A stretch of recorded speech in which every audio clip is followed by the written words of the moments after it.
Setelah kembalikan 5,7 ton udang, kini Amerika juga kembalikan 2 kontainer produk sepatu yang diduga ikut terpapar zat radioaktif berbahaya cesium-137.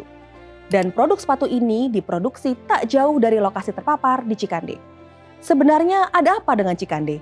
Dan bagaimana dengan nasib ekspor Indonesia?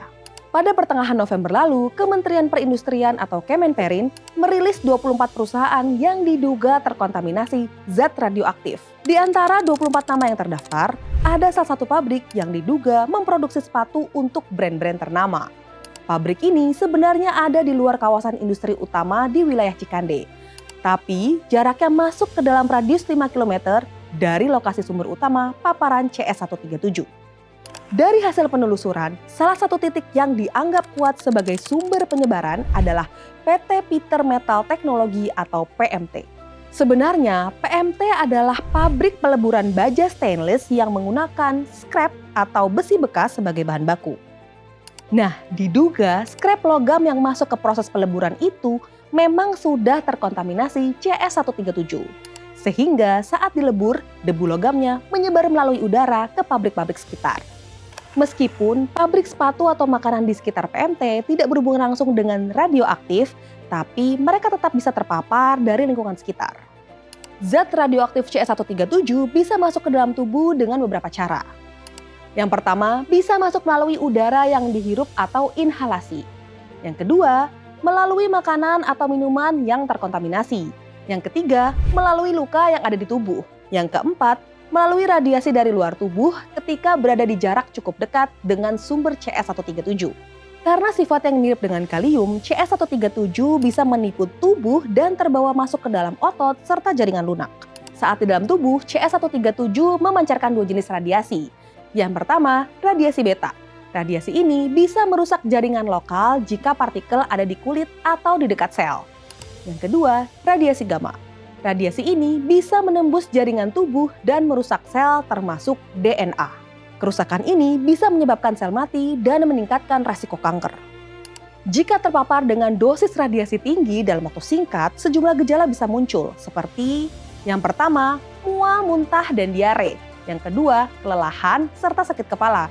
Dan ketiga, luka pada kulit atau bakar radiasi jika ada partikel yang menempel di kulit. Dalam kasus yang sangat berat, bisa terjadi kerusakan organ, infeksi berat, bahkan pendarahan hingga kematian. Pemerintah merespon dengan cepat dan serius. Seluruh produk terkontaminasi telah dimusnahkan, dan mereka membentuk Satgas Penanganan CS137.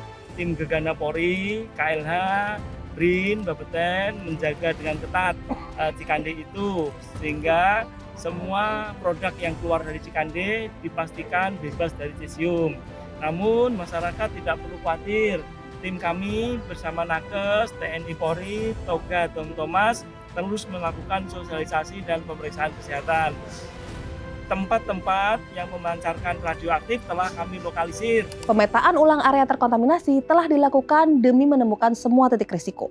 Dan tidak hanya di dalam pabrik, 5 titik di luar kawasan industri yang tercemar juga akan disegel dengan pengecoran beton agar material tidak menyebar kembali.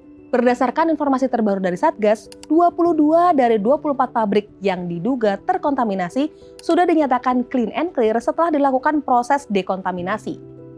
Lalu bagaimana dengan nasib citra ekspor Indonesia? Sejumlah pabrik yang diduga terpapar tidak terganggu setelah mendapatkan clearance dari Bapeten.